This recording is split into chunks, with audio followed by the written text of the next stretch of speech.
Hold on. Marcus, you don't take your foot outside and drill that ball in the Concrete, welcome to All Ball. Format unique, all access for all y'all. What the spiel like? Back full of elite athletes that wanna teach and it speaks to the streets, so it feel right. Marcus Liberty, a legend on and off the court to give you what you need. Robert Reed is your co-host. Go. Yeah. Like and subscribe and follow like a crossover. Never know when might fall through this bitch tomorrow. So, All Ball Chicago. All Ball Chicago. All Ball Chicago. All I know is All Ball Chicago. All Ball Chicago. All Ball Chicago. All Ball Chicago. All I know is All Ball Chicago.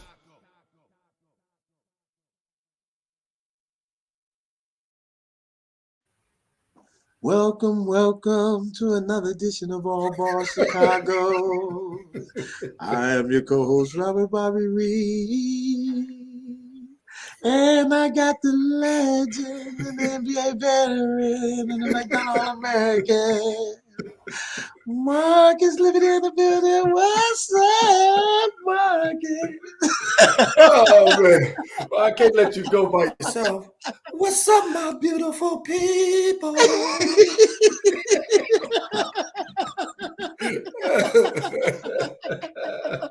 I can't let you go by yourself. You feel me? Oh, man. How fast can I go back to one with the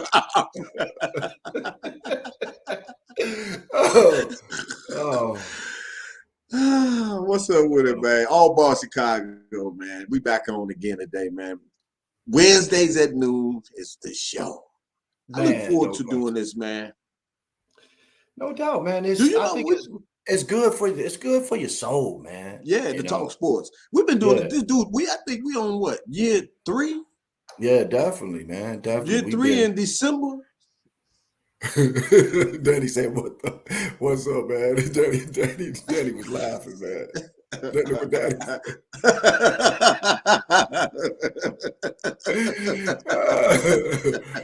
Yeah, man. So, but yeah, man, 3 good years, man. And what I like, man, is like what we be doing. People be tuning in, and we letting them come and ask the questions that they want to ask, about what's going on. And we got a lot of sports fans, man. Let people know the game. They be asking a lot of good questions too, man. We waiting to see if we can get Johnny. If we don't, I don't know for sure if we're gonna get Johnny, but we hoping we get Johnny on. But we know the guy who helped him and one of his good friends is supposed to be joining us. But in the meantime, we just wanted to talk about, what's going on in the sports world too, man. You see Brooklyn, what happened in Brooklyn yesterday. Not only did the Bulls come in there and give them a whooping, but their coach, was let go. Did you see that coming? Yeah, I saw that coming. I saw Steve Nash coming, but let's talk about the irony in this, right? Okay. And how 1 minute your life can be in total chaos and turmoil. Right. Coach Udoka, right? Right. He was just slandered all over the news. Now he's getting ready to get hired to coach KD now. Somebody cares about this man's image to get him that job. Don't you agree, man? Yeah, and it's like what a lot of our listeners and people were saying, what he did was wrong. I mean, should he be not able to coach for the rest of his career? No. I think he should still be able to coach. Now, how long the suspension? We don't know. I don't know how long it should be. But if he has an opportunity and he feels that he's gotten that out of the way, then yeah, move forward and let's go. Because we saw that he is a hell of a coach. He can coach. That. Now, how would it all work with KD, Kyrie, Ben Simmons? How would it all work with him being the head honcho now, the head coach coming in? And are they going to buy into what he's preaching? I watched the other day when Coach Ham got on television and started talking about Russell, and he was saying that buy into what I'm talking to you. Buy in. You come off the bench, it's your show. It's your I'm show. gonna let you push the ball like you want to push the ball. See, Right. he knew that him and LeBron can't work together at the They start. of the game. cannot. No, they start of the both game. need that ball, Yeah. man. So what they did was, and I think it's working. I think they got to keep doing it. And if they do that, I think they'll start winning more games. Yeah, because you got a doggone perennial all-star, Hall of Fame, future Hall of Famer coming off the bench. Now he got new life. Right. And that leads to the irony of what we were talking about. One Right. minute you getting slandered all over the news. Next minute they pouring Gatorade on each other like they won the title. You know Right. what I'm saying? So Right. you can never get too down on yourself. Just watch what's happening in the world and just know that you can be picked right back up, man. That's the irony in that. So Man. shout out to the Lakers. Maybe they can win the title now. Oh, now you jumping ship again.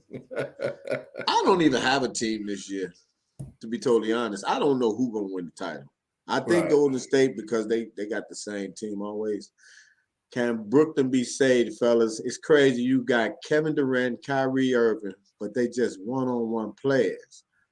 Yeah, you know what, Eric Johnson, man, I agree with that. I just think that when you got guys like that, you have to put them in a system. They have to be able to be in a system where they get in that isolation and they're being able to, do the high screen and roll, because that's what the game is, man. They need the shooters around him. Ben Simmons, we got to get something out of him. We got to get him out of his head and see what type of player is he going to be able to get back to the all-star player he used to be. Right. And what we in?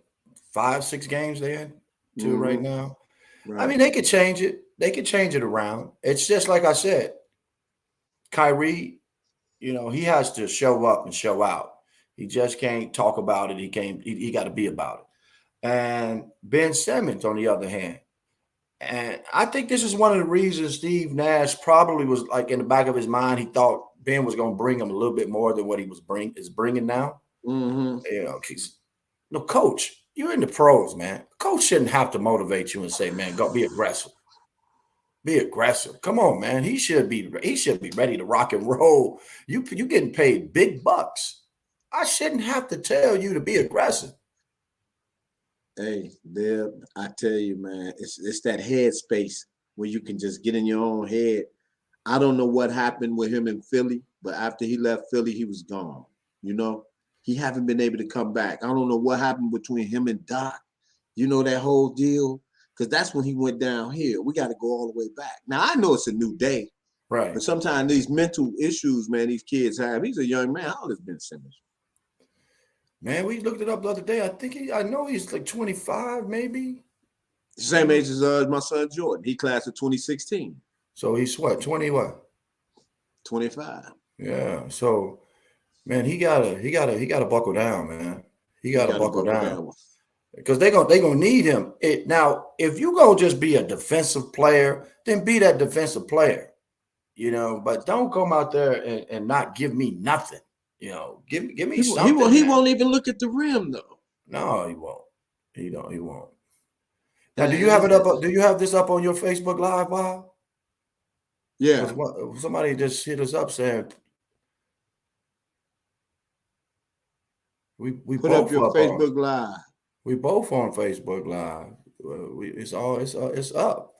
Let me see if mine is. Maybe I might have to change it to public. Let me go. Because I know sometimes it do that when I start sharing it out. Right. Yeah, go check it out. But yeah, Brooklyn, I think Brooklyn definitely got a shot too. They just got to figure it out, man. You got, two prolific scorers, and them guys got to play. Them guys got to play. And right now, Melissa said it's working now. She said it's working now.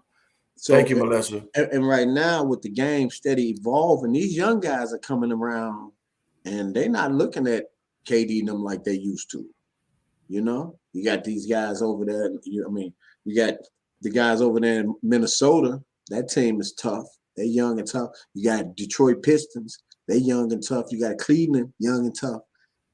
I mean, that doggone East ain't no clear cut path. I know it's early in the season, but them young guys is not playing around, you know? Right.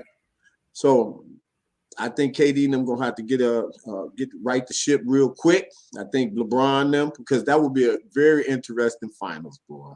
And we could get the Lakers in Brooklyn, boy. That'd be must-see TV, man. Hell no.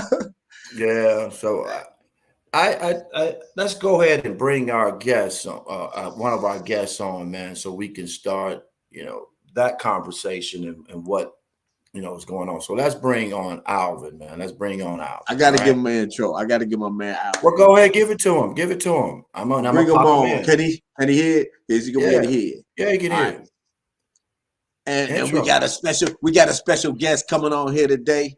The man is the doggone founder and the creator of Preacher's Kids. He's a professor at Chicago State University. He's a basketball legend from Cole Park. Man, give it up to my man Alvin Daniels, man. What's up, boy? Marcus Liberty, if we had Bob with us every day to intro us, man, there is nothing no one could say to us, period. No one is a better hype man. Flavor Flav has nothing on Bob Reed. Hello. I know. Nobody. Hey, I first want to say, I apologize. I was a little late, man. I'm here in the studio at Chicago State, and I had a student I had to help before they left for their final. So forgive me, but we here, baby. We live, and thank you for having us, brother. No doubt.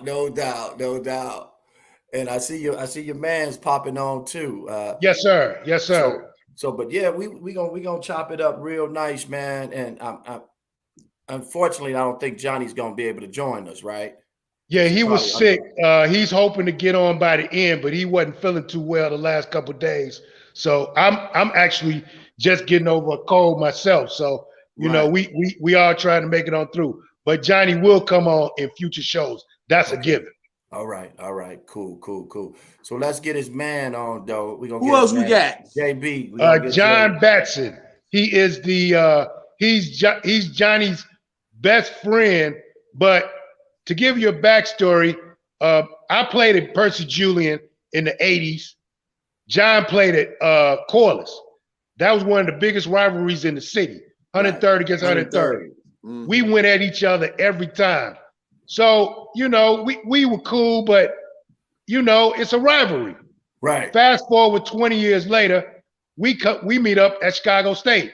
He's here with the police, and I'm here in TV. And he's like, AD, I need you to do a documentary on my program, First Step. And the rest is history, man. When I say we are about to do some films out here of untold stories, the King, the Simeon, the Marcus Libb, the Bobby Reed. We're talking untold stories because there's so many stories out of Chicago that deal with basketball and sports that have never been told. So we got it together. So John Batson should be coming on now. There he is. There he is. Turn him up. Can you turn your volume up? We can't hardly turn that volume up, brother. Am I supposed to turn the volume up? Okay. You good, bro. Is that better? Yep. John Batson. Yes, sir. Welcome to the show, man. Welcome to All Ball Chicago, man. I'm telling you, he's the greatest hype man beyond Flavor Flav. I've gone and watched y'all stuff on YouTube, and boy, Rob, you something else, man. He's something else, ain't it? Hey, look, boy, you got the legends, you got the NBA veterans, you got the other man. You got the hype man. Ain't no doubt. That's my man. I gotta be his hype man. Let me and I think, on that note, man, sometimes the scriptures say a prophet is without honor at the crib. Sometimes your people at the crib don't give you just, man. They don't. Some of the things Liv did, some of the things I've had the opportunity to do, some of the things Rob has done, some things John Batson. People at the crib don't get, you have to go away to get your just due. That's so, crazy. I none but love for you, Rob and Liv. Thank you all for this opportunity. Appreciate it. I love what y'all doing, man. I love what y'all doing. And, and I heard Alvin kind of touch on it, how long we've been knowing each other and how we reconnected. What we're about to get into, it's kind of similar to what you guys are doing. Y'all just doing it from a podcast standpoint.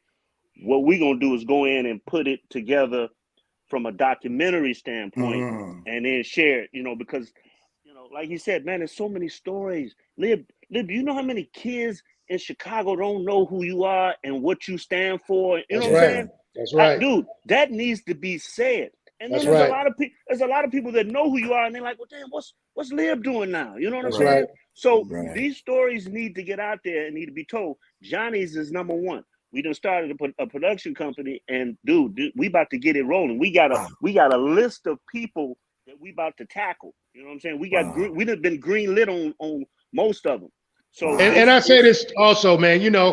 I've been in this business for over 35 years, man, and I shot. And you can have the greatest thing in the world, but if it's at the crib and only you and your boys watching it, it's just something that you and your boys watching. Right. But I've been blessed to have green distribution with most of your streaming networks on whatever I do. So again, we not only gonna shoot it, we gonna get it out there to the masses. Oh, yeah, it's gonna get out there for sure. That's what's up. That's what's but up. we gonna come holler at y'all first, though. All right. Oh, yes, yeah. that's right. That's right. Hey, man, just make sure y'all get up with Lib and tell his story, man, because It's a done we deal. talk about that Listen, we doing constantly. that. And, man, he got to get it out there, man. So, It's gotta get out like there. I always tell him, real quick before y'all jump into it, like, if they had the video and the technology, he'd have been big as LeBron James That's back right. then. Because That's wasn't right. nobody that athletic at his size in the 80s. That He fast. was LeBron. Yes. He was LeBron before there was a LeBron. Period. That's exactly. Yeah. Wow. Yeah. Can you man. listen? Can you imagine IG when Liv was in high school? That's Can you right. Wow. That's right. That's right. Wow. That's mind blowing. It's mind That's blowing. right. They would have had 10 kids. No, man. Shit. No, don't throw that one out there, boy.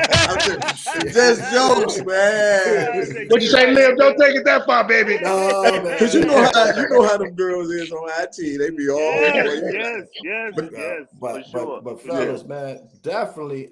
When Rob threw this out to me about Johnny, and I've heard stories about Johnny, and then when you hear that last name Fort, you immediately start talking about something totally different. Not the basketball, but something Right. totally different. So when it got to me, when Bob was like, "Man, they about to do a documentary on this guy," man. I said, "Yeah, I heard a lot of stories about him, but I never really seen him get down on that court." So I'm glad that you brothers came on so you can share the light on him of what Johnny was all about, because he was being recruited by everybody, pretty much, and he was what 6'6", 6'7"? He was 6'5", 6'6" coming out of high school. Yeah. So watching, some of the clips and listening to you talk about him, man, it needs to be told because it's two sides of that, Exactly. He can help a youngster who may be going down that wrong path, and he can share some light on that. So you guys go ahead and jump in and start talking a little bit about why did you guys want to do this documentary about him, for one, and what you think you're going to accomplish by doing it. Well, I'm gonna jump in there, John. You jump in. So basically, I had just finished up the First Step documentary. It did well on Amazon. Again, me and John, man, we from Tentrey, man. He went to Corliss, I went to Julian. I don't like him. He don't like me. But 20 years later, hey, we found love. So we just finished up the First Step piece. He's like, hey, man, my man Johnny Fort coming on. You got to do a documentary. I'm like, yo, yeah, okay, right, whatever. Jay Ford gets to the crib, and next thing I know, I'm sitting there interviewing Johnny. And as I interviewed him, I realized there were many different layers to this story, period, point blank. So as I uncovered layers, the thing just got bigger and bigger and bigger. And a year later, we finished the end of last month, man, and it's out there in film festivals now, man. So God is good. Go ahead, JP. No, so about maybe 5 years ago, Johnny was incarcerated at the time, and he was in Leavenworth. He was in Kansas. This was the second or the third spot that he had been. He was looking at a total of 11 or 12 years. So he was about halfway done. You going in and out, JB? Can you hear me? Yeah, We can hear you now. Yeah, move forward. Yeah. Okay, I move forward. Okay.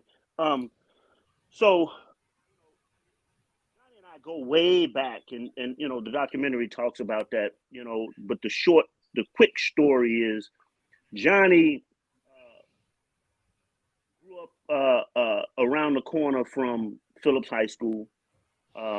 He went to I'm not sure, was it Douglas? I'm not sure, the grammar Douglas. school. Yep. Douglas. Okay. Yep. And the school was really like the farm team of the Phillips team. All of them guys that come through there. I mean, going back to like Darius Clemens and Bernard Jackson. Bernard Jackson, all of these guys. They I think Ronnie Lester too. That's right. You know what though? Boy, Ronnie Lester he went did to go Dunbar. there, but he made a left and went to Dunbar and broke the mold. But Right. you're right, he did go there. Mhm. So Johnny was like the second guy to do that. So they just knowing they had already taken his transcripts from his grammar school and sent them to Phillips and the whole nine. His mom was like, "Hold on, pause. Johnny ain't going to Phillips. I don't like the academic situation over there." Johnny's mom was a nurse and she was in education. She was like, "I don't like that." Johnny was a very good student. People don't know he was a very good student. So she was like, "I'm going to Corliss." So he arose at Corliss. Transcripts didn't get there for about 2 or 3 weeks because the coach had shot everything over to Phillips, and he wasn't trying to let it go. You know, Johnny was one of the top ball players. Matter of fact, 1 and 2 out of the city coming out of 8th grade that year was Fred Shepard, Flip, that went to King, and Johnny Fort was number 2. They was the top 2 guys coming out of the city. So the coach was like, "Dude, I'm not letting you go to Corliss. You done lost your mind." So he had BJ try to go talk to him. You know, he really just kind of, everybody was pissed off at him. So he gets to Corliss. We meet. You know, I play ball. He played ball. We in the same grade. Play with another big guy by the name of Larry Bush. That name may ring a bell to some of y'all. Johnny goes to Corliss for 1 year. We play frost-off. We had a hell of a frost-off team. Go far in the city. At the end of the year, the beginning of the following year, Johnny transfers to Gary Lou Wallace. Yep. And just broke my heart. I mean, we really are building something over there with Johnny. Johnny's an extremely key piece. A guy by the name of Curtis Gates transferred over there the second year too. You remember Curtis Gates that went to he came from I want to say Wales. It wasn't Wales. It was another school down there. Curtis Gates ended up leading the city a few years later in scoring and so forth. So anyway, Curtis transferred back to where he was. Johnny leaves, goes to Lou Wallace. Long story short, he's All-American. You know, your top 20 player. And like you said, Lib, recruited by everybody, right? He ends up going to Iowa for the great Lute Olson at the time. Johnny early signs, it was the first year that early signed. He signed early in November of 80, graduating in 83. In March of 83, Lute Olson jets and takes the job at Arizona. Oh, wow. So, a guy by the name of George Ravlin took over at Iowa, who happened to be a Bobby Knight clone. He was a Bobby Knight disciple. And that didn't coincide with Johnny's game. Johnny had a Chicago game. Johnny, you know, he had to be free. Johnny had to go between his legs a couple times to get his rhythm, and you know what I'm saying? Right. Y'all said that in the documentary though, so that's what you meant. That was the end of Johnny Ford. And I want to interject here, JB, if I can. Johnny came up to something that many African-American male ball players come up with. Me, Bobby Reed, we came up. Coaches who had a certain player that they wanted, and if you did not meet that mold, you wasn't going to play. So it was on Johnny to say, hey, either I'm going to go left or go right. Go ahead, JB. So Johnny He goes to Iowa. In fact, I believe he had the opportunity to follow Lute Olson, but I think the fact that Lute was leaving, and Arizona is a lot further away from Gary than Iowa, he stayed and he went to Iowa for the first year. Great team. They had Michael Payne. They had Andre Banks. Ooh. They had a kid by the name of a point guard by the name of Steve Carfino, who was a senior. I remember that. Greg Stokes. They was loaded, man. So Andre Banks. So Ravlin, a certain kind of coach. He was, like I said, he was like Bobby Knight. Them guys were recruited by Lute Olson because they were Lute Olson type players. Johnny as well. Didn't go well. Johnny, he had too much flash. Ravlin didn't like that. He ended up transferring. He transferred that next year to Tech, Virginia Tech, sat out a year. He played 2 years with the great Dale Curry, the great Steph Curry's father. Dale had a great college career. Johnny averaged a bunch of assists and just had a great time. So when Dale left, Johnny was really the only returning senior, if I remember correctly. He was the only returning senior, and it just letting Johnny, just listening to Johnny, he said he just wasn't the same, man. So Johnny came home that summer and got to them streets, and the rest is street history. Wow. So yeah. And so like you said, Lib, you said it earlier. What this story is, man, that really like no other story is that it's got two elements. Usually when you hear a street story or street or kingpin or whatever, that's what it is. Or if you hear a ball player story, it's a ball player story from start to finish.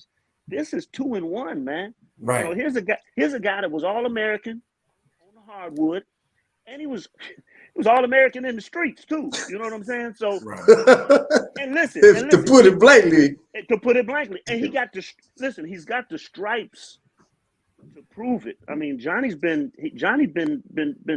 incarcerated 3 different times. You know what I'm saying? So he's got a lot of time under his belt, and he's home now, and I can just tell he's a different. He's got a much different mentality. He's into personal training now. Mm-hmm. He's into the real estate game, and he's really into sharing his story and sharing knowledge to some of these young guys. And the thing about it is, I want to say this on that, JB, that we sit here as 4 quasi-successful black men in terms of what America says is successful. But we think about it. One turn to the left or to the right, we could have went in any direction. So I think this story really talks about how a black man went left when he should have went right. And if he would have went right, things would have went totally different. So, that's key, man. So many of our black boys, they don't have any guide to say go left or go right. So they go left when they should have went right, and the next thing you know, they end up where they end up. Absolutely. It's that fork in the road, though. Any relation to the other guy last name Fork? So before we talk about that, I just saw something that come across the screen that said something about Johnny being a track and field guy, and the answer is yes. Wasn't he a track and field champion too? Yes, he was. He was world class. We didn't even really touch on that. Like Alvin was saying, there's so many layers to this. We didn't even really touch on that in the documentary. But he was a world class. The boy could have been in the Olympics with the long jump. Think about it. 6'5", 195, fast, long legs. And, you know what I'm saying? So, dude, that's what it is. So now, Rob, to touch on that family aspect, that was and in the documentary I talk about how the day that I met Johnny. So we was at a football game. We in the stands and everybody's standing up, and I'm standing up high in the stands, and I can see everybody down, and I see a few of the guys that I know are ball players. I talked about Larry Bush. I see Larry Bush. He's standing next to another guy, and he's tall. Now Larry Bush is 6'7", 6'8", and the guy he's talking to, standing next to, is right here. So I'm looking at him. I'm like, damn, who this guy? So I go down, slap five with Bush. We talking whatever. So I start talking to Johnny. You know, he tells me about himself or whatever, and he's got on a pair of shoes that I had never seen before. Now you got to think, this is 1980. So the shoe game ain't nowhere near where it is now. In fact, Flat Docs. Right. In fact, leather shoes is just really coming out. The really only real leather shoes that was out was Adidas and Dr. The Converse had the J's. Mm-hmm. Nike was really just getting going. They hadn't even made Air Force Ones yet. They had the Blazers. That was the Nike. That was the leather Nike shoe at the time. The Blazers. Yeah. Mm-hmm. So Johnny he ain't wearing the Nike. He ain't wearing the Adidas. He ain't wearing the Converse. He ain't wearing the Puma. I'm looking at this shoe. Like, dude, where you get that shoe from? I think it was an Elise. You ever heard of that? The name of that shoe? The Elise. It's an Elise. Mm-hmm. Yeah. So I said, man, where you get them shoes from? He said, my father got these shoes for me. I said, wow. Now, I'm a young kid, and it ain't like I'm being nosy. We just, we just talking. I said, man, what your father do? Because I come from a family of law enforcement. My father was a policeman. My uncle was a policeman. You know what I mean? So it's just conversation. I said, what your father do, man? My father's a motherfucking gangster. And said it. Looked at me with a straight face. Said it with a straight face. So I kind of cracked a nervous smile. You know what I'm saying? But here's the kick, though, y'all. So a month or two later, we in the gym or whatever, it dawns on me that Johnny is Jeff Fort's nephew. Johnny's father, John Fort, is Jeff Fort's brother. Wow. So I said to myself, Daddy is a motherfucking gangster. Right. It dawned on me, you know what I'm saying? I'm laughing it off in the beginning, but after a while I was like, wow. And that's why he never cracked a smile. That's why, because he was dead serious. It was truth. You know what I'm saying? And I think on that point, when John Batson asked me to do this documentary, I'm thinking, oh, I know Johnny, man, from playing ball, that high step. Man, I started interviewing people, and one theme came across. It's like, yeah, man, you go out with Johnny, man, and if something jump off, it's gonna be 100 niggas, excuse my French, to surround the joint. Now, everybody cannot clap their hands and 100 niggas come out of the woodwork. Johnny was one of them cats, man. Yes, he was. You know what I'm saying? He wasn't just, Jeff Fort's nephew. He was Jeff Fort's nephew. and see, I wasn't a club guy. I didn't go out. I was ball. Everybody that I knew was basketball related. I mean, that's just to this day still. And I would hear guys, they would come to me like, man, your boy Johnny, man, I saw him in the club last night. He had 100 niggas with him. And I'm like, what? 100? Man, don't know. Right. Exactly. It's like, man, you couldn't even, and some of these guys knew Johnny personally, but he was like, man, I couldn't get to him. It was like 7, 8 layers of niggas, and I couldn't get to him to say what's up. And I'm like, no, it can't be. I said, it ain't that serious. I was like, dude, I'm telling you, that's what it is. And I would hear this from not just one or two people, just everybody. You know what I mean? But Johnny is the type of person you can really throw him in any group. You can throw Johnny in a group with corporate people. And after about 20 minutes or 30 minutes, they're going to be like, man, I like that Johnny Fort guy. He's funny, he's witty, he's this, he's that. You can throw him in a group with gangsters. Same thing. You can throw him in the group with women. Same thing. You can throw him in the group with kids. Same thing. He's just got that. That's the type of personality that the dude got. You know what I mean? He and I have been close friends for a long time, and a lot of people don't get it because like I said, I never was a street guy. I never, you know what I'm saying? I was a ball player, and when we stepped in between them lines, I'm ready to fight. if that's what it comes to. But outside the line, I ain't pulling no jammies. I ain't trying to, you know what I'm saying? So, but Johnny was always, super respectful to, like, the family and all of that. He was a good dude, man. He was a good dude. And another layer, that Johnny also talks about with his uncle. Everyone knows him for the negative things, but Johnny touched on how, man, white boys would be trying to go to Mount Carmel over there on 63rd Street, and they'd be getting beat up every day. They'd be getting punched every day. I mean, they would be getting it. And Jeff Fort put out a word, don't mess with them kids. And nothing happened to them kids for about a good 10 years. But nobody ever talks about the good things. So not only do we talk about the negative side or the side that media tries to paint about Jeff Fort, we also talk about the positive things as well. Right. And a lot of people and a lot of our listeners are from all over too, man. So they probably don't know the story like some of us, heard about, Jeff. So if you guys can talk a little bit about who he was too, so people can understand, because when y'all drop this documentary, it's already out, but so people can really get a grasp of what's really going on. You want me to jump in? They say the two largest factions back in the day was Jeff Fort and Larry Hoover. Mm-hmm. Hoover was over the Disciples, I believe, and Jeff Fort was over there with Rookins. That's all that was in Chicago. And he touches on how, like, now there is no loyalty. There is no, everybody split up into factions. Hey, back in the day, you was either L. Rookin, Jeff Fort, or Disciple Hoover. Right. Period. So that's how huge Jeff Fort was. You was either with him or you was against him. It's just that simple. Jeff Fort, and if you look at Jeff Fort and Larry Hoover now, they're both locked away for basically life.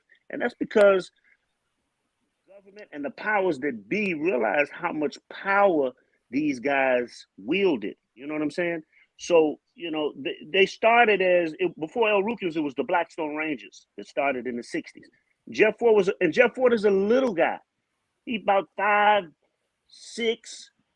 100 pounds. But he was extremely smart and extremely cunning. He knew how to talk to people. He knew how to punch buttons.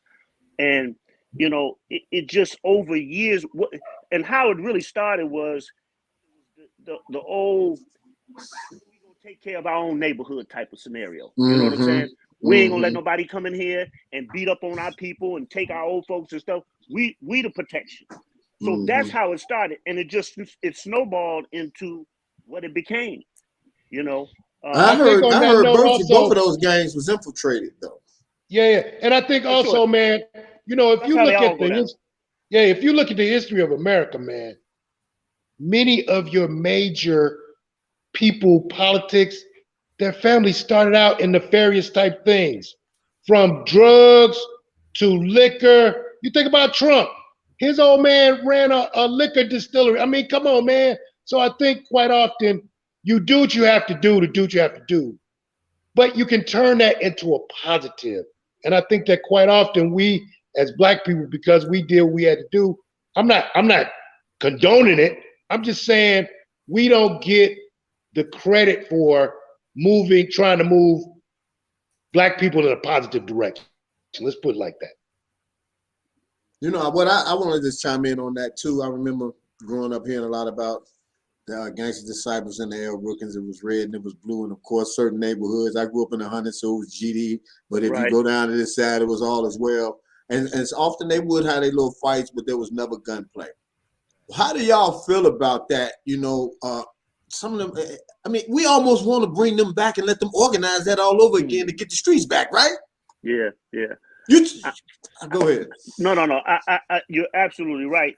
But I think, to be honest with you, Rob, I think it's too far gone that even if we brought them back, it just wouldn't connect like it's supposed to. First of all, their legion of guys, they're older, most of them are dead and gone. You know what I mean? So that would be the problem.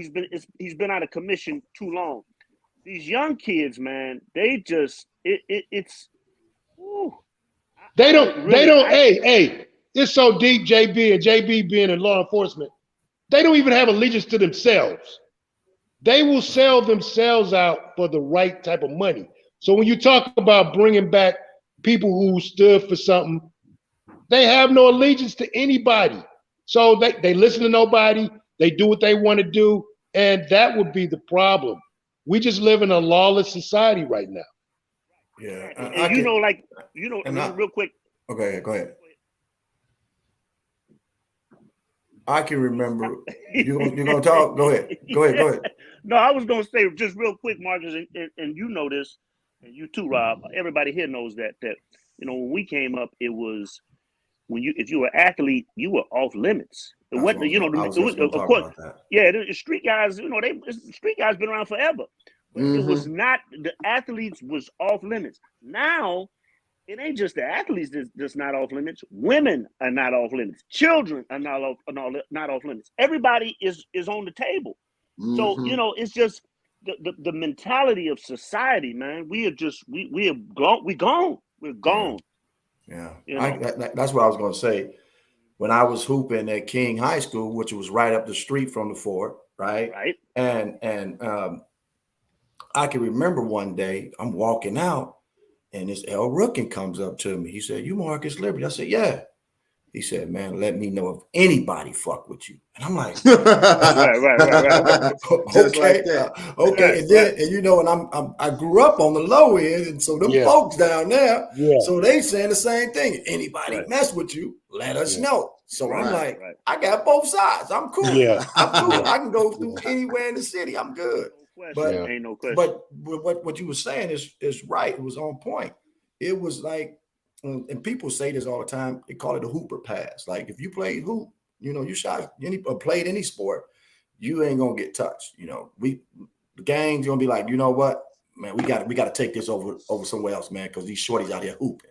Right now, like you said, they just pulling them out shooting right there on the spot. No matter who's out there playing, no matter if a kid is mom pushing her baby, they don't care. Man, they spraying the mob. They spraying the mob. If it's a group of people, they spraying it.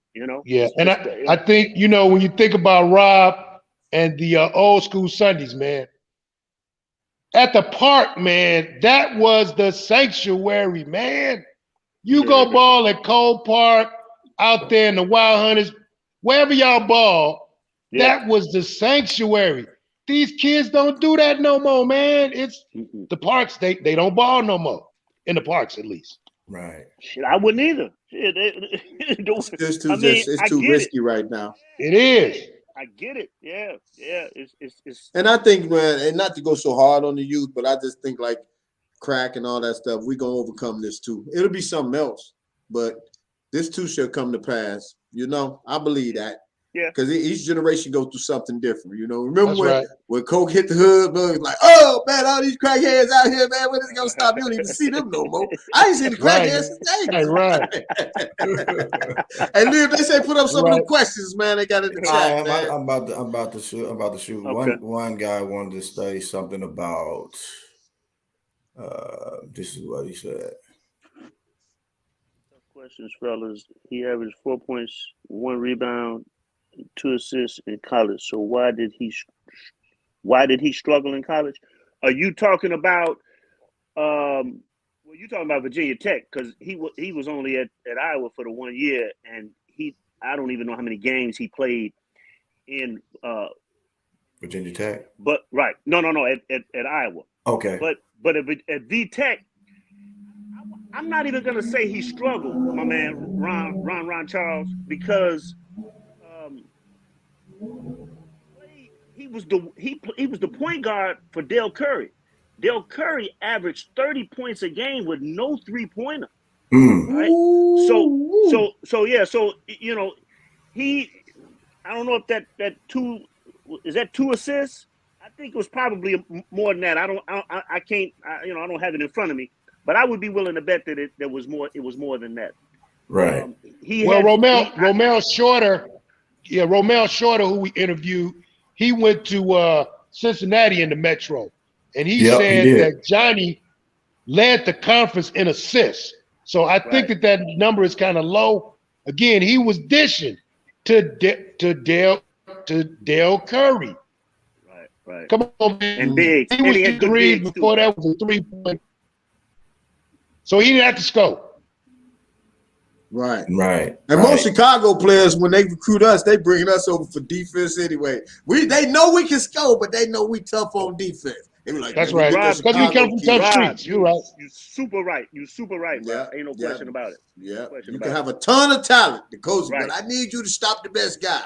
We got That's people right. who can score. That's Well, right. I can score. So guys, why? Because you said he was in and out. That last time, he got locked up. Did he tell you why? Like, what was he thinking? Because it was all over the news, right? All in the papers that they would wiretap his phone or something like that, audioed his phone. Did he tell that in the documentary that he wished he would have never got involved in that? Because he was working, right? He was still working as a trainer then. I think. Right. I think He said in the documentary, and we won't give away too much of the documentary. He said he went to go do a favor for a baby mama. And the baby mama said, go check on this cat. And he went to go check on the cat, and the cat was wired. And the rest of the day, and he said, and I quote, "You can't beat the wire. The wire is like going to the crib and seeing your wife get knocked up by another man. That's just how bad it is." Right, and I end quote to the grave. Right. Wow. That's how serious it is. He was like, ain't no way around. That's that. how serious it is. Once they got you on the wire, dude, you're done. He Right, I think it's even deeper. He even talks about. Go ahead, JB. I was just gonna say, he wasn't moving around like that. It was like what Al said. He was doing a favor, and with his name, they always watching. You know what I'm saying? Because they just knowing you getting back to them streets. Right. Yeah, you might be off for a minute. Yeah, I know you personal training. Yeah, whatever. I know you're gonna get back to them streets. So they always got one eye on him and one eye doing whatever. So that it's just one of them things. He got caught up, and it is what it is. And it ended up being, of course, his third time, and he had a gang on his head. Wow. Hey, who is this And then he question at the also bottom, talks Lynn? about. It always, let's see. Always a rumor that Tim McAllister schooled Johnny at some camp in front of Luke. Clear this up. So Johnny and Tim McAllister obviously are Gary guys. Well, Johnny ended up being a Gary guy. Tim McAllister went to Gary Roosevelt. Okay. So of course they were rivals, but they played on the same AAU team. They were very good friends. Tim was a cool dude. I met Tim several times.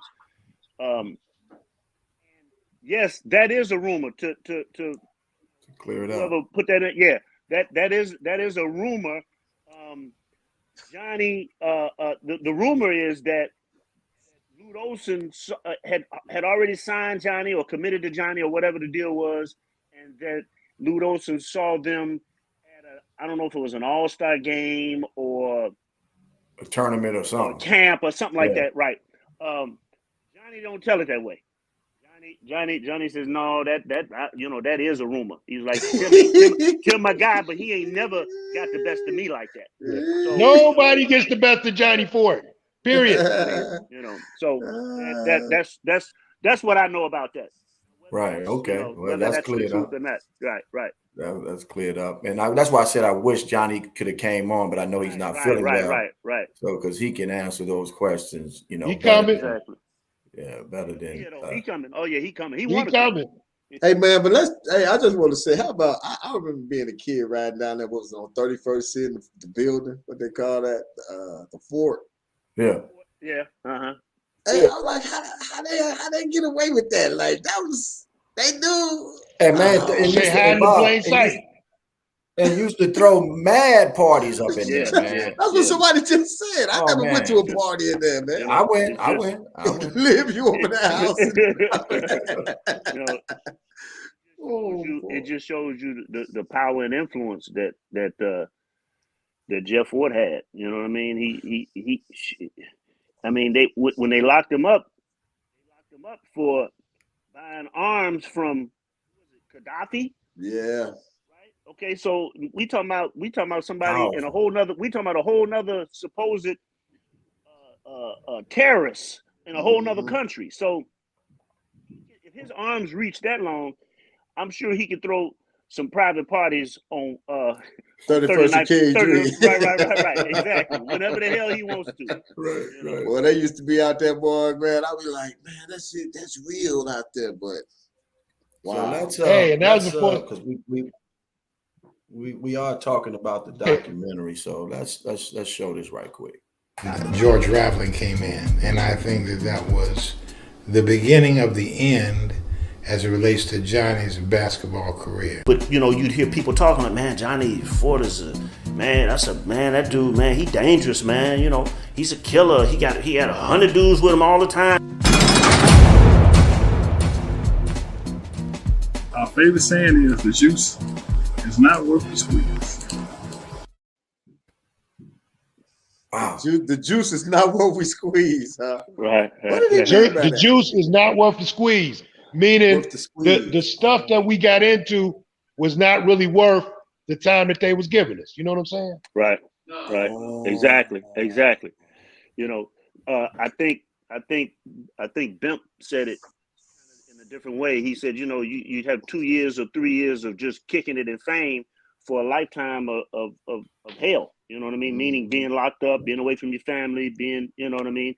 Got to go to bed when somebody tells you to, get up when somebody tell you to, eat when somebody tell you to, so a lot of times it just takes the experience of it for us to learn, Right. And that's why I can't wait to hear it, man, because thinking of a kingpin, somebody selling, drugs on the street, I want to know like the mindset.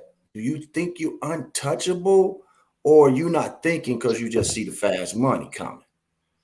So I that's what one question I was gonna ask Johnny. Like, right. Why not make enough whatever and get out of the game and then go do what you need to do, buying buildings or whatever, but leaving it alone? And people always tell me it's hard to get out of that game. Right. Lib, it's funny you mentioned that because I've had these conversations with Johnny.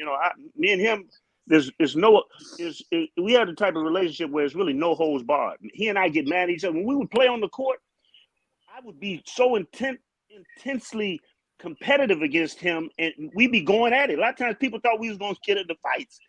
But to get back on track with what you're talking about, drug dealing is just as addictive as the drug that you're dealing. That makes sense. So like you said, that fast money,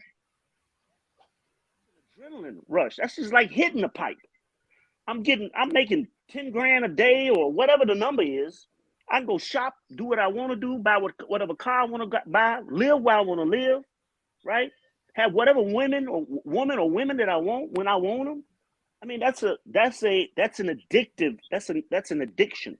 So I think what happens is early on, it's a rush, and then when you get caught up, I think you spend a lot of time thinking, okay, when I get home, I'm gonna do it a little bit different. I'm gonna be smarter about it. I'm gonna change this. I'm gonna change that. And I'm gonna change the other where I don't get caught up. And that's a mystery. I mean, that's something that's not true. If they want you, they're gonna get you. Yeah, some also that Johnny said was, we by nature never feel like we have enough. Enough money, enough of anything. So you think you're making all that money, and they always say, okay, once I do this last one, I'm done. But it came so easy. Hey, I'm gonna do one more, and you never think you have enough. And he said that quite often. He always felt like, man, I need a little bit more. And at some point, you're either gonna go in one or two directions. You're gonna get caught and go to jail, or you're gonna end up, 6 feet under. So that greed piece. Let me hop in real quick, because I grew up in the hood, so I dibbled and dabbled with it. And I tell you what, like you said, it's addictive. Making the money, first of all. But you always get to a point in it where the signs are there. Like you finna get caught. Yeah. Anybody that tell you that did it, they know. They see the signs, and what they do, they ignore the signs. You know what I'm saying? I'm gonna just leave it at that. No, absolutely. But again, Rob, it goes back to just like being a drug addict. If I'm a smoker and I've been smoking for 5-6 years, and I have a seizure or I have a little heart attack, the drug addict, you think they stopping? Hell no. I'm still getting high. I got to get that. So it's really kind of the same. You know what I mean? Yeah. It's all an addiction, like that, shooting dice, all that stuff. It's an addiction. Shout out to Jay Ford. I remember Jay Ford sponsored us in the Red versus Blue Peace Treaty game at Jackson Park for $10. The big $10. We won. He treated both teams to dinner at some restaurant in Hyde Park. Yes, sir. Yeah. Johnny was big. I remember the treaty. I remember he was big with the treaty because he had the mentality that most guys like that have. Hey, if it ain't no shooting and killing, we can get to the business. We can get to right. we can make money. When you start shooting and killing and all that, you're gonna bring the wrong kind of you bringing the wrong people in the game, which is the police, and that's gonna stop the money. So yeah, he was real big on that, real big. He talks about that now. And I think what a lot of people don't understand, most hoopers, right, come from the hood. Most drug dealers come from the hood. Right. So Johnny had the taste of both worlds. He was a hooper and he was a drug dealer, and a game. Well, with three, I mean, and he was doing the game, the gang thing. But Marcus, on that point, like JB said, he not only did it, he did it at the next level. Right. On all three fronts. It's one thing to be a hooper and, maybe go to junior college, whatever, play playground. It's one thing to be a street known guy, you the legend in the neighborhood. It's a whole nother situation that if something jumps off, 100 brothers are surrounding you. That's a whole nother situation, man. Facts. Yeah. Facts. Yeah. One of his things that he used to say back then was, I ain't in the NBA, but I live that lifestyle. He used to say that. If I heard him say that once, I've heard him say that 100 times. So that's it. It really wasn't so much of what he was doing. I think it was the result of what it was giving him. So if he played in the league, he'd be living this particular lifestyle. But I'm not in the league, but I'm still living this particular lifestyle. You know what I mean? Hey, let me say something real quick. Okay. It was always Johnny, Bimp, Frank, and Big Bob. When I saw them, they were like street rock stars. Yeah. Hey, but could y'all agree that most players in Chicago, if they didn't make it to the league, they usually start selling dope? Like the ones that felt like I was gonna go to the league, but I ain't going. I'm gonna be top flight. Right. Yeah, which is why I think I would agree with that, Rob. Yeah, I think that for most of us that didn't go that route, we left the city. See, if you stayed in the city, you was probably gonna get into what was happening in the city. So I went all the way out to Boston. John went to McKendree. I'm not sure where Liv went. You went to Jackson State. So we got away from that. It wasn't until you came back that you realized, well, that's pretty much all they doing around here. So, I can either go left or I can go right. Right. And then with in Johnny's case, it was very easy just because, like y'all say, the name. So that's right. All he had to do was say, he didn't even have to give out a full sentence. Say, hey, I want to see what it's like. You want to see what? Yeah, bam. Right. What you think with him and getting him and Larry Hoover Jr. to sit down and talk? Johnny, I can speak for Johnny. I think Johnny would love to do that. I would love to see that.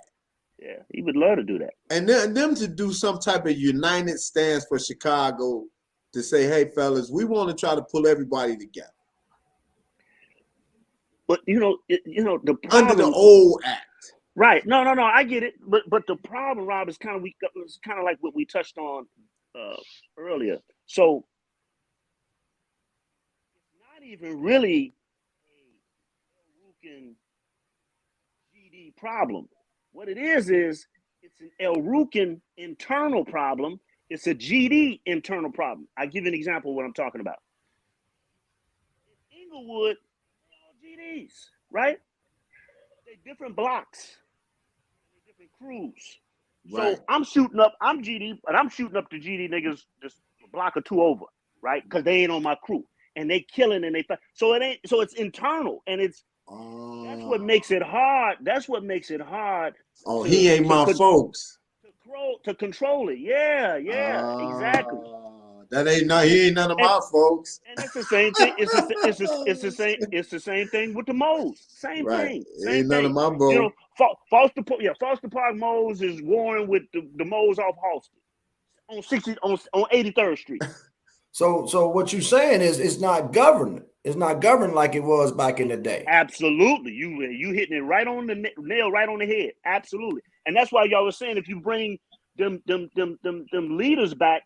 I don't know. I think it's too far gone for even them to do it. They would have to have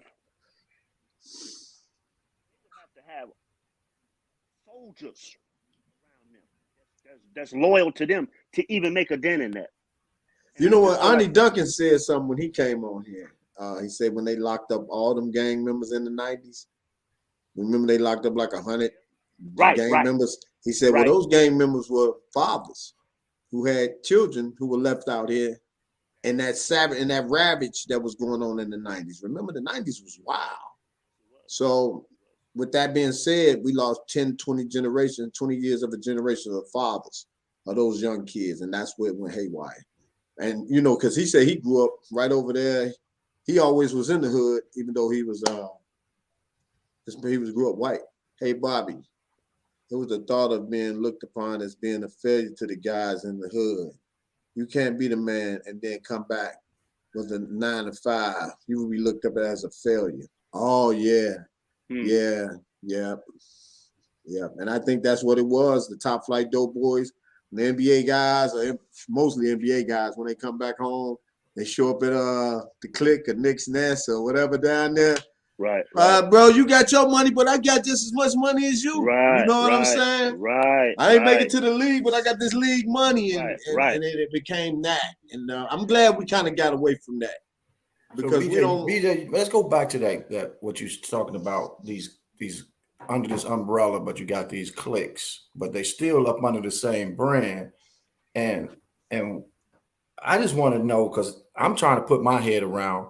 You're killing your own side, for clout. That's what it seems like, for clout. So people are losing their lives. But back in the day, it was structured so everybody eat, right? We all eating together and doing our thing together, and we all, still cool. Now it's like if you got a kid on 70, let's say 63rd and Hermitage, and then somebody on 61st and Low. They beefing. So if they see you out, they gotta take you out. Right. And to me, that's senseless, man. Like it is senseless. Yeah, and they fighting over some they don't even own a street block. They don't even own the street block. Wow. But I think you have to look at the mentality of this generation. So first step is a youth foundation. We got we got grammar school AAU, we got high school AAU. In fact, Lib and Bob, I'm gonna want y'all to come out and talk to them. We'll talk about that. But my point is this: I deal with kids. I'm talking about the grammar school kids. And listen to me, a lot of them don't expect to see 18. They tell me this out of their mouths.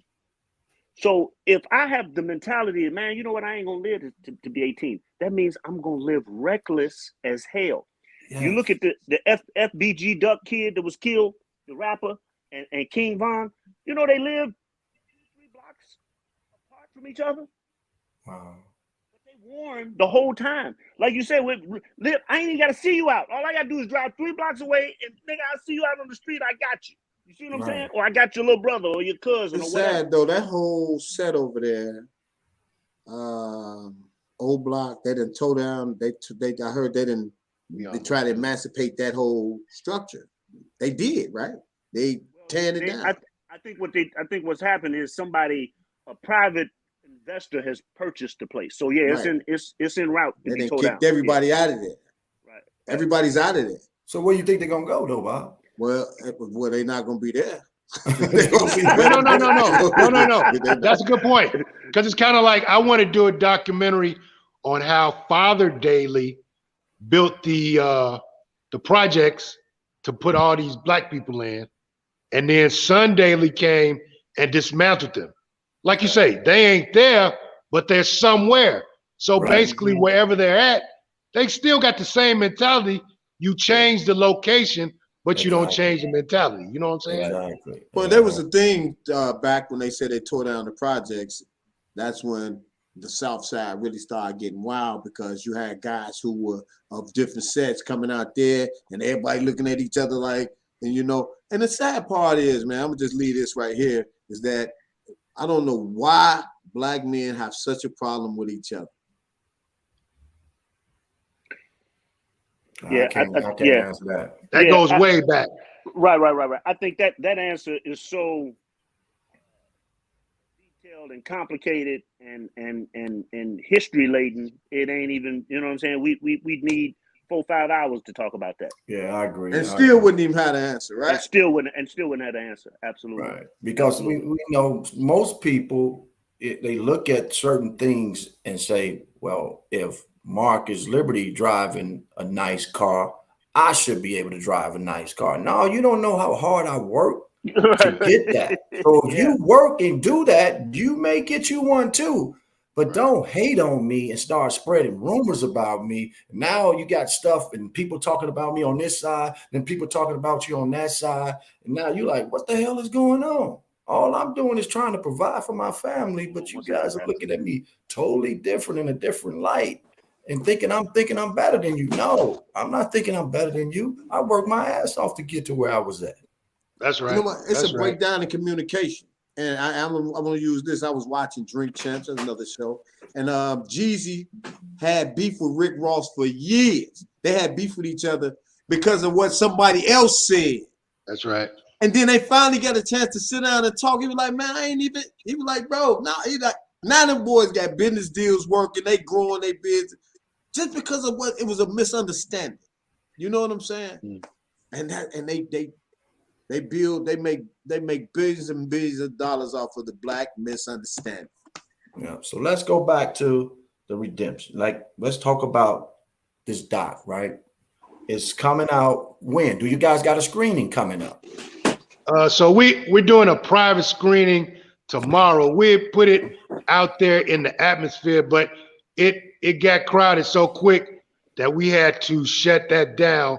So it's a private screening tomorrow at a private location. Okay. But I say that in humility. I don't say that bragging. I say that in humility because of the subject matter, because people want to see it. People were like, hey, I'm coming. So we had to shut that down. So probably right before Christmas, we'll do another big one at a larger venue that can accommodate more people. We'll do one tomorrow, and then in December, right before Christmas, we'll do a larger one in a larger venue. And then as that's happening, we're talking about a distribution deal with a couple of streaming networks. Yeah. Wow. That's and then Johnny's story really is it's one of them stories that like we mentioned many times, you know, just sitting here talking about it. It's got so many layers that it can even be a series. You know what I mean? It can be a thing where you got like 2 or 3 seasons of Johnny's story. You know, and you can start it out with Jeff Fort. Johnny ain't even in the picture. Johnny might not even come to the picture to the 2nd or the 3rd season, and he's born, and then we get into that. So it's there's a lot of creativity that can be done with this, and just run with that story. You know what I'm saying? So, Frederick Blue said, "Will the documentary be available for purchase on DVD?" Alvin, I'll let hey, you hey, brother. answer that. No, brother. I love that you asked about DVDs. I just got married, and my wife's a little younger, and she'd be like, "Don't nobody buy no DVDs." I'm like, "Really? Really? Everybody ain't streaming." So Right, yes, right. brother. Once it's done, and once we get this streaming deal together, it will be out on DVD for sure. Okay. All right. Yeah. I still rock DVDs. I got Come on, some man. DVDs, When the streaming go You out, old school, you can Rob. always You pop a old school. DVD in. You ain't lying. I still got DVDs. Man. Lib and Bob know I worked to rebuild the hood that they tore down. Don Hume. Don Whom? I didn't. What did it say again? I'm sorry. Don, he the professor down at the school, right? I think Don is into construction. I think he's into Okay. construction. Okay. Yeah. What's up? You know, it's just one of those things we always we can have the conversations all day long, but we just gotta keep it in the forefront. Just like we lost the kid from Amigos Takeoff the other day at the Right. bowling alley in Houston. And then Right. prior to that, we lost another kid from Chicago, the jeweler in Houston, and they were both down there gambling. Mhm. You got to be more conscious, man, when you got $20-30 million of who you go around. You just Absolutely. can't show up. Yeah. And I don't care what nobody tell you. Right. You just can't show up and be around a bunch of people and you got that kind of money. Ain't You no question. literally have to be off to yourself. Exactly. But no, Bob, it's different now, man. You can't put this out there like this when you rapping and doing all this stuff, right? And Right. flashing it on IG and all this. Then you think you could just go and move any kind of way. Right. You gotta right. have security now, man. You Yeah, gotta there have you some do. security. See, back when Lib was in the league, you could pretty much go and do what you wanted. Wasn't nobody going, you know what I'm saying? But you're Right. right now, dude. You better have the real. Matter of fact, don't even go to certain places. Right. Right. I'm not even going there. All right. Right. I'll host a party at wherever my crib is or whatever, wherever we're gonna do it, and it'll be my list of invites. Right. You know what I'm saying? Would you I be mean, it's about just- 10 people? Right. So, you know, It'd be that's about 10 people. My sisters is 4 of them. You know what I'm saying? That's It has man. gotten like that. And another thing we got to fall out of is the jewelry. I think the material things is what's leading to our demise too. But somebody also put this out there too. You can't rap about killing and all that stuff and then expect to have a life of longevity. Because life Yeah, and death. one meme that I really like, it says you have to stick around winners so your wins don't sound like bragging. Okay? Mhm. Because when you win and you're around winners, they want to see you win, man. They ain't trying to hate on you. And so many young people look at a win as, oh, he think he better than. Marcus Liberty said it best. I work my tail off to get what I got. And if you put in some work in whatever you're doing, you can make it happen too. If I'm a winner, I want you to win because I don't want you asking me for nothing. That's right. Mhm. That's right. Somebody said common sense says if you with 30 guys gambling, ask yourself how many of them got guns.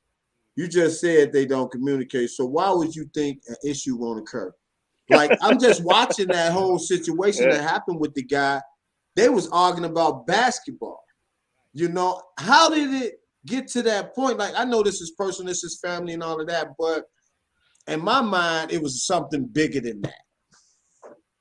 Well, this is a good question right here, and it makes sense. Check this out. The lie is The if lie you're is rich, if you're rich, why do you need to gamble? Gamble. Yeah.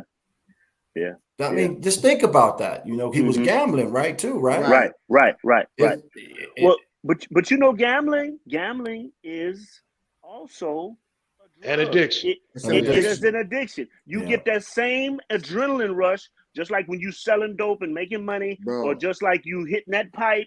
You getting that that rush. Bro. those endorphins. Is I was kicking in. addicted to gambling. I tell people that for 3 Well, years. then in the hood, let's look at I was hey, addicted. let's look at it.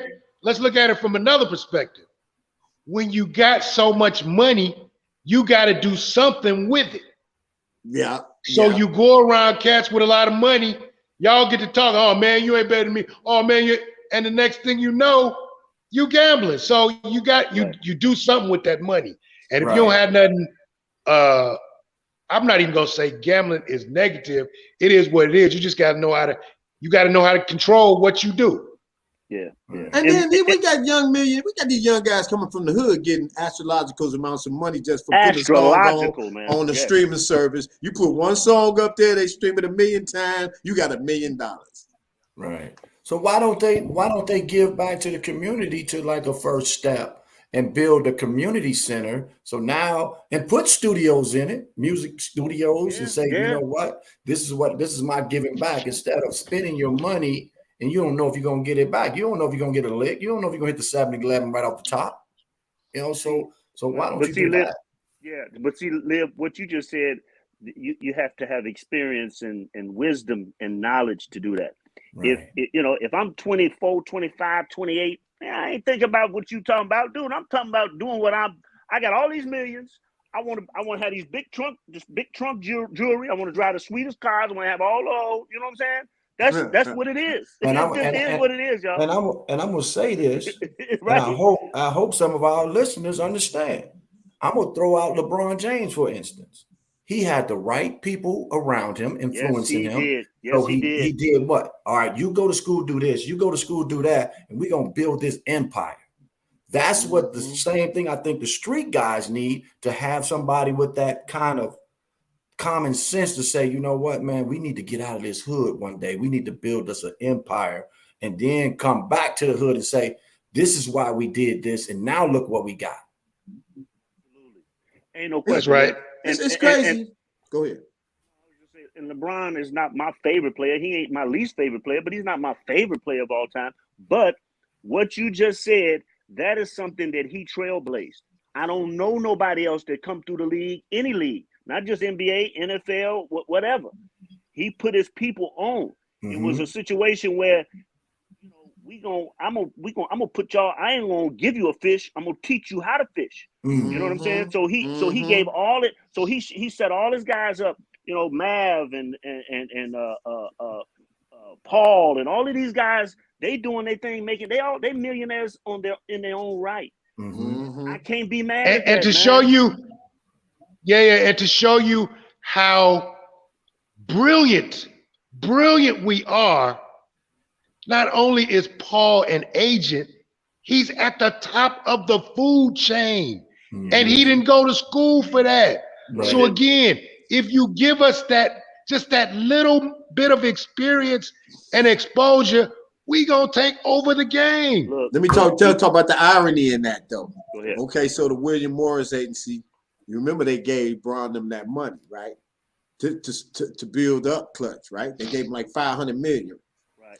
Why did they try to legally make what's his name you just got, Rich Paul, have to go back to school and at least have a bachelor's degree to be an agent? Right. Remember they were trying to do that? They're gonna change the game. Listen, they tried it. The NCAA jumped in on that too. If you're playing with NCAA, any school, you can't talk if a guy ain't got the degree or whatever the credentials were. You can't be talking to him. What? Yeah. Come on, y'all changing it. But again, it goes back to. Go ahead. I'm sorry, JB. I was done. I was just gonna say, like, I went to Boston and I played behind Kyrie Irving's dad. Now, y'all think Kyrie's nice, but Dredrick was even deadlier. Dredrick was a business major, and he graduated. He got into when his son got into the league, he said, hey, man, I'm going to become my son's agent. He took them couple of courses, got his license, and the rest, as they say, is history. So it's all about exposure and saying, hey, man, there's more than one way to make $1 million. Mm-hmm. So that's what it's all about, exposure and just going in a different direction. Yeah, I agree with you on that. But it's a lot of us, I'm just going to say us, our people, we have that lazy mentality. We You're want right. we want things given to us and not going out there and understanding how to run a business, understanding, how to be an agent, understanding how to be a basketball player. We want everything given to us. And this Yeah. is what happened in our city a lot too, man. Kids not working on their game as much. They playing video games, but they ain't working on their game. So we see that a lot. And then you got these cliques, these game bangers, coming and trying to get our kids. So now it's like these kids are like, what do? We don't have no outlet. I think when we were growing up, it was so much outdoors that we could go out there and do it. Now parents are saying, I can't trust that if I send my baby outside that he's gonna come home. Because when we came up live, everybody was accounted for. Like you knew. You had only so long to be away from home before you had to check back in with your them street lights, man. You and your family and somebody you had to be held accountable for all your actions at all times of the day. There was no legal. You could have just walk out the house and didn't tell your parents where you was going, man. So it was, we got to take blame for it. A lot of us we have to take the blame. We talked about this early on. Social media. Let me tell y'all something, man. I call social media the gift and the curse. It's the gift because of like things we're doing here, right? And also you can stay in touch or get in touch with old friends or old family members, or if you have a business, you can promote it on that. But it's also the curse because on your timeline at any given time, man, it's just nothing but hatred and satanic shit and all kinds of negative things. And you got to understand, these kids are looking at that, this Instagram and all of these images that's coming through, and they want to be that. That's why these women are so with all of the plastic surgery, they see these Instagram women and they want to be that. It's like, that's not real. Right. Not real. It's not real. And then so, then they got all of the guns on Instagram. So all of the little kids, they think that's cool. It's bad publicity, man. Social media is evil, in my opinion. It's just flat out. So we we all we can do is as the elders try to help these young kids, try to explain to them. That's what we do at First Step. I don't pull no punches with them. When they come in the door, see, you got these kids that's playing ball now, right? They got, let me speak on this real quick. Okay. So you got these kids that come in, and I'm talking about kids. I'm talking about 3rd, 4th, 5th, 6th, 7th grade kids, right? And the parents swear up and down that these kids is going to the NBA. And I'm telling them, don't do that. The win, here's what we preach. What we preach is you can go to college for free. You have won the game. Anything after that is gravy. Baby, if you go to the league, beautiful. All right? All of that is wonderful. But it's only 400 and some odd jobs in the NBA. Right. And there's 400 billion people that wants to get there. So what kind of odds are those? And I've had arguments with parents, and they, my kid got to score and he got it's really trying, man. It's really trying. Now we've been around for about 20 years. We've had some kids that have come through. Anthony Davis came through our program. Jabari Parker come through our program. We've had some kids that have come along, some overseas kids, but we've also had some kids that in other areas. We got some chefs, we got a couple of doctors, we got some law enforcement, we got some party promoters, we got people that are professional in their lines of work. All of them come back and they say, man, coach, y'all really helped us. You got our minds right. But we talking about the early 2000s now. You helped us mentally. You helped us get our minds right and sports, I'm a big believer that sports imitates life. A lot of the things that you deal with in sports, you gotta be a good teammate. You gotta work hard. You gotta be disciplined, right? You're gonna have bad days. You gotta get up, dust yourself off. You know what I mean? It's so many things that are the same, man. And as you get older and you get out on your job, like you have kids that clown and shit. I'm like, man, You coming in, you come into practice late all the time, or you don't show up. When you get older and you get a job, you think your boss gonna let you come in late and not show up, and you have a job? Please. Those are direct habits, man. Those are the habits you develop. You develop them early. Yep. If I can go back to something right quick, so y'all gonna get a kick out of this. So the First Step documentary was on Prime about 3 years ago, and we're gonna bring it back. But if I can get an amen from John while we're working on that, we're gonna put that on DVD, because I think that story needs to continue to resonate. The things that John and them are doing at First Step is what more of our organizations and people need to be doing, helping our young people take that gift and at least go to college, at least get a trade, at least do something. So we go get that on DVD for sure. Yeah. All right. That'll be nice, man. That'll be nice. We're gonna break back out the DVDs on us. Break out the DVD, baby. My man. Well, that's awesome what you're doing too, JB, on the First Step too, because I think that is a need for people like yourself who was in law enforcement and doing your thing on that side, but also saying, you know what, all policemen ain't bad people either. So look what we doing. I'm doing stuff for my community. I'm making sure that they going down the right path. The ones that I can touch, I can't touch everybody, but I'm giving you guys an outlet if you want it.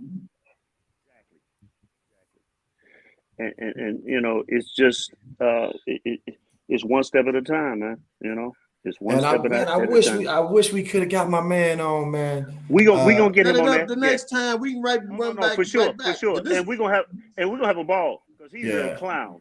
Yeah, because I think a lot of our listeners definitely wanted to see and hear him, you know, share his story.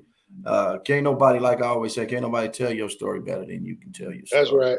And we didn't want to cancel because that ain't, you know, we set it up. You know, we show up how we are. You know, this was good though, man. This is very good, man. This was very good. Y'all energy was off the charts. Yeah, definitely. I almost wanted to get y'all a bid, but you're not here, so. Hey man, email me the bill, man. Come on. Right. I'll hold you to that one, Rob. That's right. Text me the bill, man.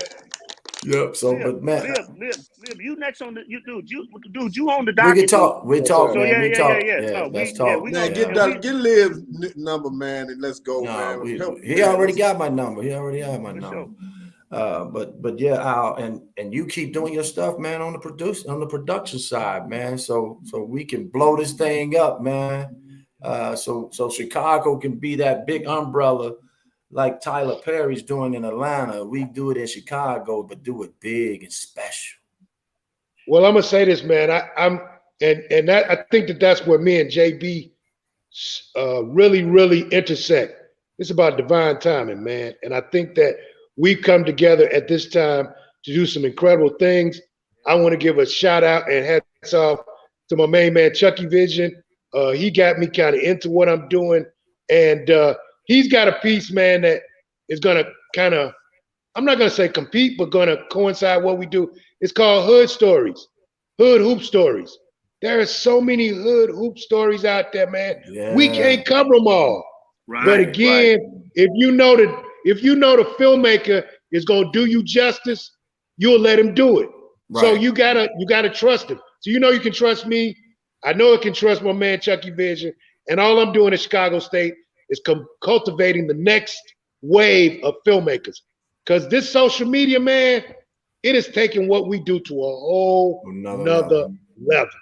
That's the gift. That's the gift of social media. That's the gift. That's right. That's right. The gift and the curse. You're right. And again, man, we want to say thank you for the positive work you do here, man. Just giving us this outlet to talk about what we do, man. I can't say that enough. No doubt, brothers, man. Y'all got me going on YouTube. I'm pulling up some of y'all old stuff, just sitting back vibing. Yeah. Y'all doing a hell of a job, man. Hey, man, go to Liv's page, man. He got more than that, man. I'm trying to get him to put it all up, man. Liv, how many shows you got? About 200? Yeah, man. Yeah, we got a bunch, man. We got Ain't a too bunch. much, man. And it's still Yes. some people we want to touch though too, man. Like I want to Oh, get for sure. Tony. I want to get Tony McCoy on. I want to get a lot of guys.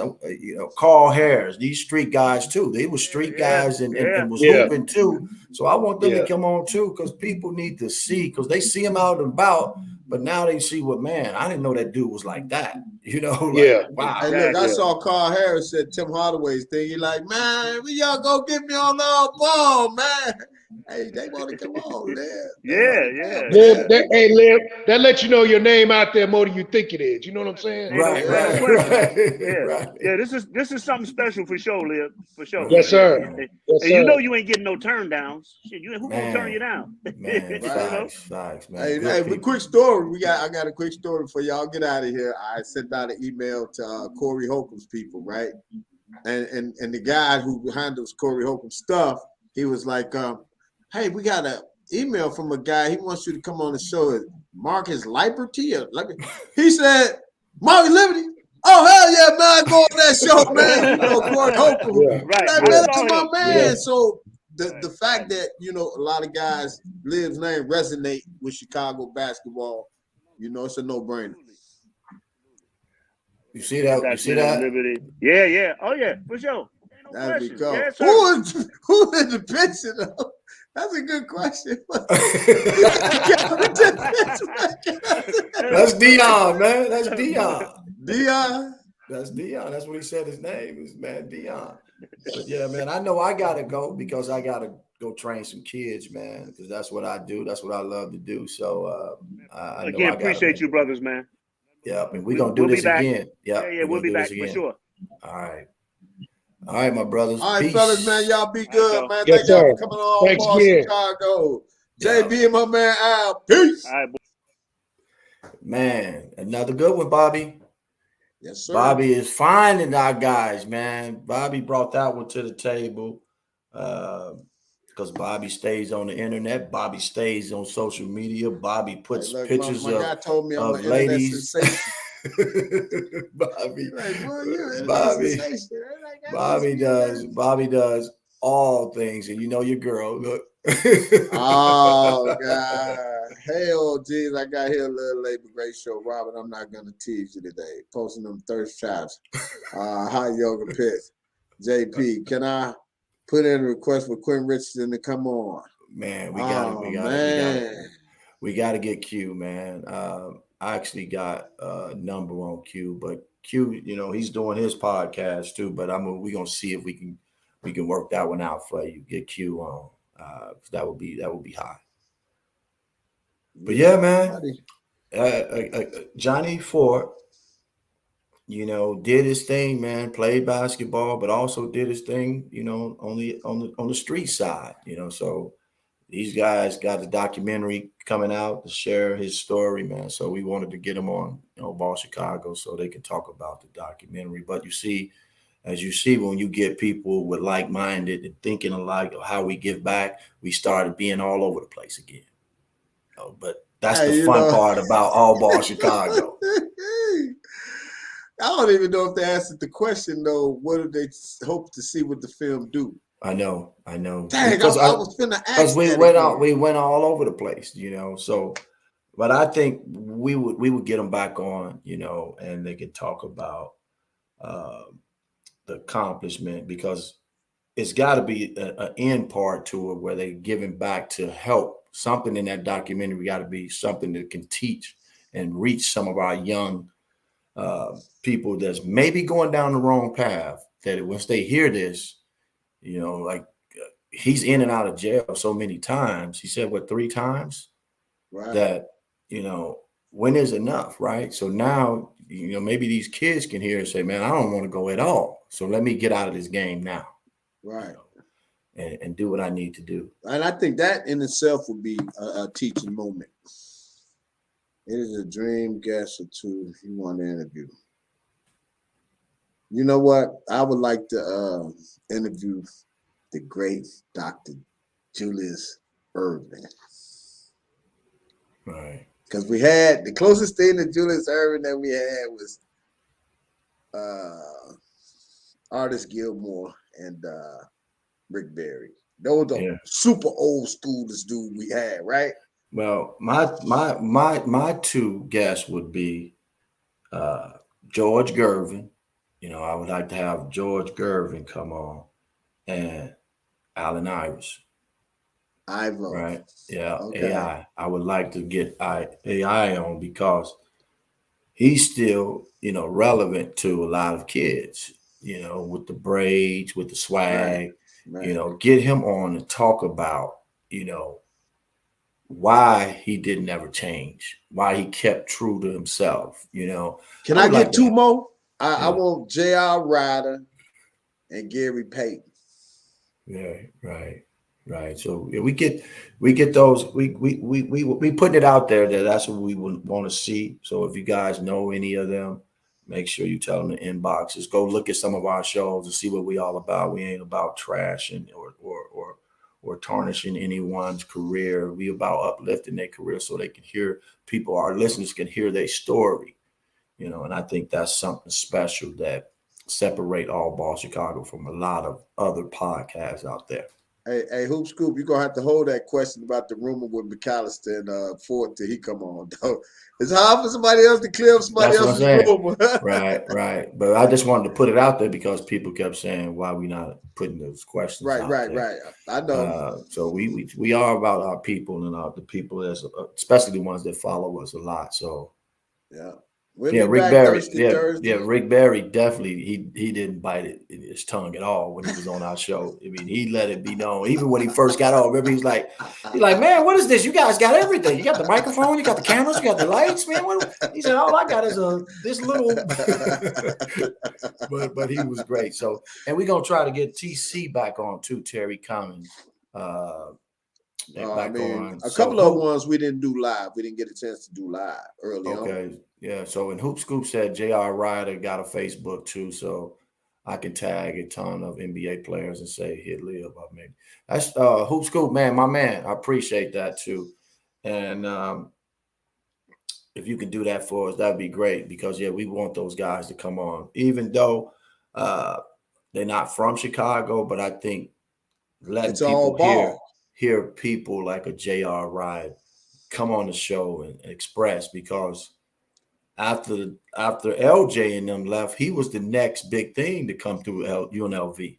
Mm-hmm. So we would definitely love to have him come on, J.R. Ryder. And plus, that's the bad boy side of the game. J.R. Ryder, Vernon Maxwell, Gary Payton. Man, give me them guys right there, man. Right. So I know you can get Vernon Maxwell if you could track him down. I mean, I'm gonna try to get V Mac on. Oh man, that dude! I saw an interview with him. He had me rolling. Right. So we gonna. Hold on. What was that you just put up? That was a J.R. Ryder one. Oh, okay. That's what he just told me, so I just put it up there. But yeah, man, it was another great show that we had, and I think we touched on a lot of topics, especially in Chicago, the gangs and how it's cliquish and people getting hurt. But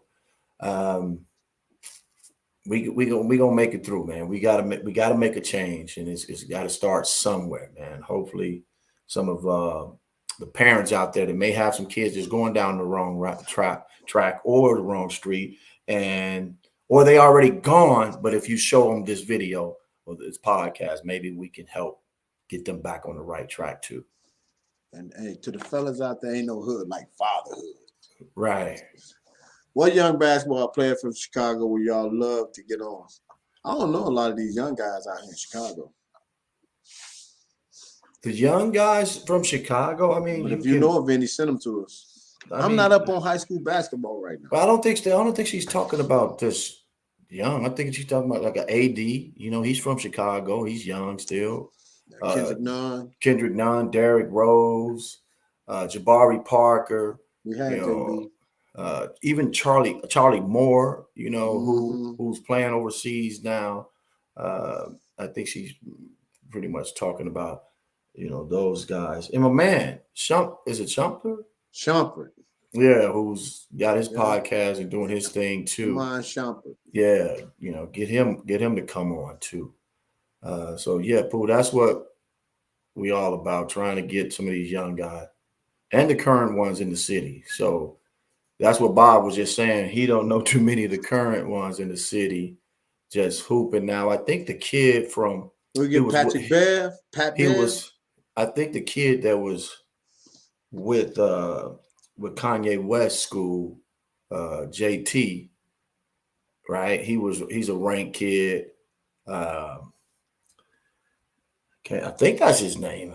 Some of our listeners, if you're out there, but yeah, he's like top 12 in his class, and he went to that school that Kanye West founded in California. Taylor Horton Tucker would be a good one. Getting Taylor on, and that's the other kid name that played with Kendrick and them out of Simeon. I got a picture with him. I can't. What was that boy? What's that boy name? Lefty. He had actually went over to L.A. with Taylor when he was there. What?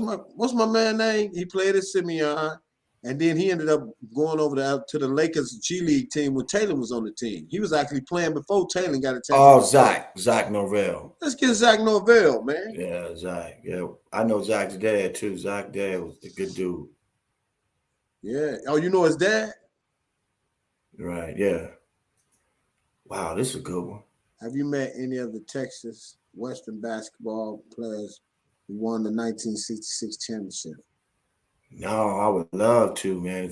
Frederick, if you know any of them, man. 1966, that means they got about 70 right now. Man, D Rose would be a great one too, guys. Having D Rose come on, that would be a great one. So we got to reach out to Reggie. We got to reach out to Reggie Rose to see if we can get him. Let's answer a pool question, and then we got to get out of here. Why Lakers not playing Kendrick Nunn in the preseason? He was hitting. I think they're trying to find a good rotation with the big three right now. I think they're not too much worried about Kendrick. They know what he's going to bring to the table. I think they're trying to figure out that Russell Westbrook dynamic with LeBron right now. Because Kendrick on the right, put on the floor with the right team, he gonna make buckets. So I think their biggest concern is the big three. Yeah, but I want to understand that too, because he was playing pretty good in the preseason. He was playing pretty good in the preseason, and then all of a sudden his minutes started getting shorter, and that can hurt your confidence.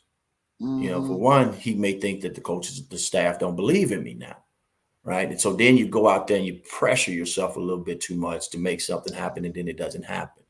So I think it's got to be a line of communication of what y'all trying to do with me, you know, individually, not just as the team setting. I know you coaches, you're thinking about the team setting, but you also got to think of the individual too, how you can keep this guy focused, because I need you. You know, is that being relayed? Is that being talked to him about? I need you to be ready because you're going to play. And I think sometimes it hurt kids.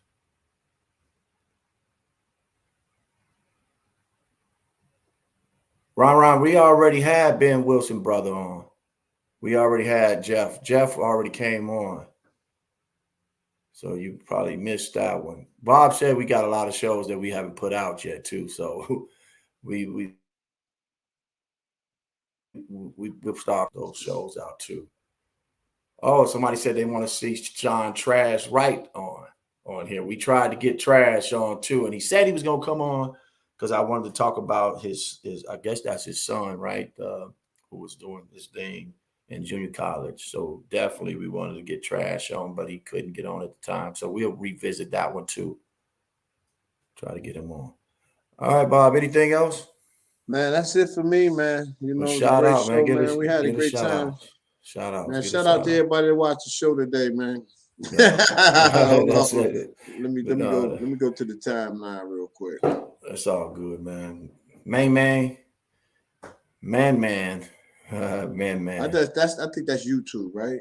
Yeah, that's YouTube. Hoop Scoop always showing nothing but love. We had Mark Aguirre on too. We had Mark Aguirre. We can get Mark Aguirre on anytime, man. Y'all want to get Mark on? We gonna get Mark on. We'll get Mark on. We can definitely get draws. Tyrone Carter. Hey Marcus, our nephews playing together on the Bulls G League team. Who is that? Tyrone Carter. Tyrone went to Roberson. It's got to be Charles Matthews, Ben Quebec. Who else is I think on the team from Chicago that's trying out? Mo Cheeks would be a good one. Oh, Ben Quebec. Yep, that's what he said. Ben. Yeah. Ben, man, that's Cash. That's my guy. Cash is a good kid, man, and what UNLV did to that young man was not cool. Was not cool. But yeah, Tyrone Carter, my man. Yeah, Ben, that's my guy. That's my guy. Yeah. So all right. So all the shout outs, man. We'll be back next Wednesday. Make sure you guys tune in. And if you know anybody that want to come on the show, you guys know any of these athletes that we had mentioned earlier, make sure you share this video with them. So we would love to have them come on and share their story. Yeah, man. Give me Darius Clemens, man. Kenny Patterson, Dallas Comegys. That's what you want. I go back in the crates, man. Y'all don't want me to get the Ephraim Winters, Lloyd Banks, Bobby Wilson, Ephraim Winters. Oh, wait.